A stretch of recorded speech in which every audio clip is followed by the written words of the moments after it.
भारतीय राजनीतिक इतिहास की सबसे प्रमुख हस्तियों में से एक इंदिरा गांधी भारत की पहली और एकमात्र महिला प्रधानमंत्री थीं।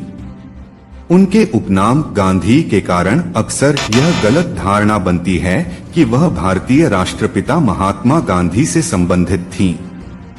हालांकि ऐसा नहीं है। इंदिरा गांधी द्वारा गांधी उपनाम अपनाना महात्मा गांधी से किसी पारिवारिक संबंध के बजाय उनकी शादी से जुड़ा हुआ है।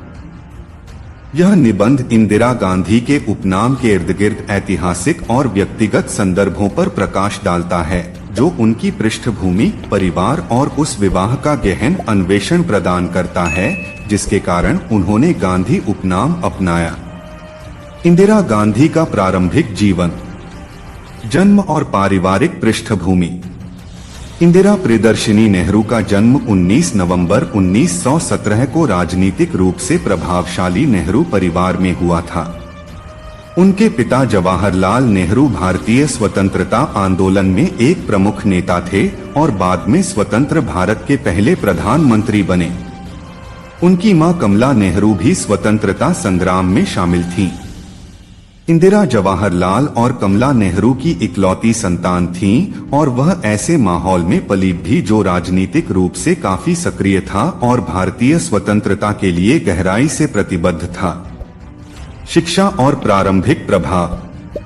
इंदिरा की शिक्षा विविधतापूर्ण थी। उन्होंने भारत और विदेश में विभिन्न संस्थानों में अध्ययन किया, जिसमें दिल्ली में मॉडर्न स्कूल, स्विट्जरलैंड के बेक्स में इकोले नोबेल और ऑक्सफोर्ड में सोमरविले कॉलेज शामिल हैं।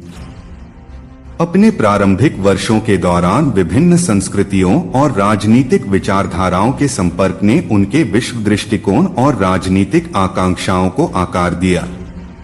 अपनी मां के खराब स्वास्थ्य और उस समय की राजनीतिक उथल-पुथल से उत्पन्न चुनौतियों के बावजूद इंदिरा अपने पिता की राजनीतिक गतिविधियों और व्यापक स्वतंत्रता संग्राम से गहराई से प्रभावित थीं, जिससे छोटी उम्र से ही राजनीति में उनकी गहरी रुचि विकसित हो गई। फिरोज गांधी से मुलाकात। फिरोज गांधी की पृष्ठभूमि। फिरोज जहांगीर गांधी का जन्म 12 सितंबर 1912 को बॉम्बे, अब मुंबई में एक पारसी परिवार में हुआ था। उनका परिवार राजनीतिक रूप से प्रमुख नहीं था, लेकिन फिरोज ने अपनी युवावस्था के दौरान भारतीय स्वतंत्रता आंदोलन में गहरी रुचि विकसित की। वे महात्मा गांधी जैसे नेताओं से प्रेरित थे और स्वतंत्रता के संघर्ष में शामिल हो गए, जिसके कारण अंततः वे भारतीय राष्ट्रीय कांग्रेस में सक्रिय रूप से शामिल हो गए। इंदिरा और फिरोज प्रेम प्रसंग। इंदिरा और फिरोज की पहली मुलाकात इलाहाबाद में हुई थी, जब वह किशोरी थीं। फिरोज नेहरू परिवार के बहुत करीब थे और कमला नेहरू की बीमारी के दौरान उन्होंने उनका खास तौर पर साथ दिया, जिससे वे और इंदिरा करीब आ गए। उनकी दोस्ती वर्षों में एक रोमांटिक रिश्ते में बदल गई। उनके पारिवारिक पृष्ठभूमि में अंतर और नेहरू परिवार के कुछ सदस्यों की शुरुआती अनिच्छा के बावजूद उनका रिश्ता मजबूत होता गया। विवाह और गांधी उपनाम अपनाना। विवाह। इंदिरा नेहरू ने 26 मार्च 1942 को एक निजी और मामूली समारोह में फिरोज गांधी से विवाह किया। यह विवाह भारत छोड़ो आंदोलन की पृष्ठभूमि में हुआ, जो ब्रिटिश शासन के खिलाफ बढ़ते संघर्ष का दौर था। इस प्रकार गांधी उपनाम का चयन महात्मा गांधी के साथ किसी भी प्रत्यक्ष संबंध के बजाय फिरोज गांधी से उनकी शादी का स्वाभाविक परिणाम था। उपनाम का महत्व।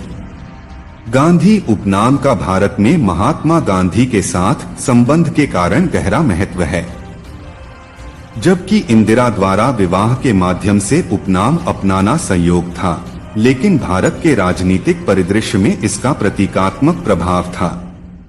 यह ध्यान रखना महत्वपूर्ण है कि फिरोज गांधी महात्मा गांधी से संबंधित नहीं थे। गांधी गुजरात में एक आम उपनाम है, जहां महात्मा गांधी का जन्म हुआ था। राजनीतिक कैरियर और गांधी विरासत। इंदिरा का राजनीतिक उत्थान। इंदिरा गांधी का राजनीतिक कैरियर 1964 में अपने पिता की मृत्यु के बाद शुरू हुआ।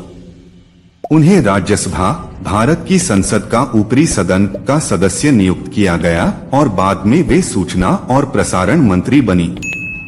उनकी निर्णायक और करिश्माई नेतृत्व शैली ने उन्हें 1966 में लाल बहादुर शास्त्री की मृत्यु के बाद प्रधानमंत्री का पद दिलाया। सार्वजनिक धारणा और गलतफहमियां।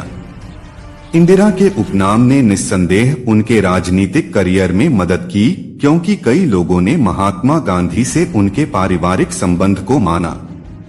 यह जुड़ाव हालांकि गलत था, लेकिन गांधीवादी सिद्धांतों के प्रति प्रतिबद्ध नेता के रूप में उनकी छवि को मजबूत किया, भले ही उनकी नीतियों और महात्मा गांधी के अहिंसा और सादगी के आदर्शों के बीच अक्सर बहुत अंतर रहा हो।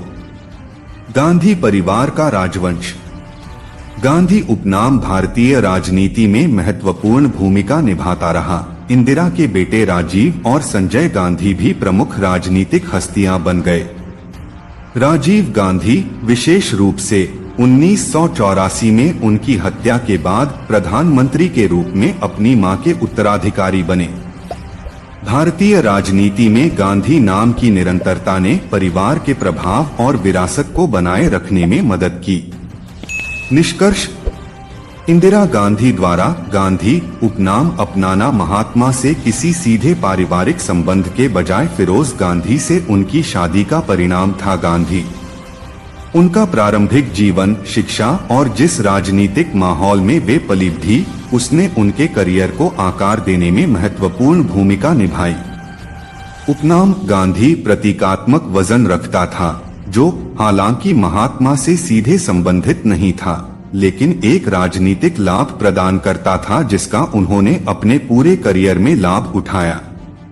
इंदिरा गांधी का जीवन और विरासत, जो महत्वपूर्ण उपलब्धियों और विवादों दोनों से चिह्नित है, भारतीय राजनीतिक इतिहास के जटिल ताने बाने को समझने के लिए अभिन्न अंग है।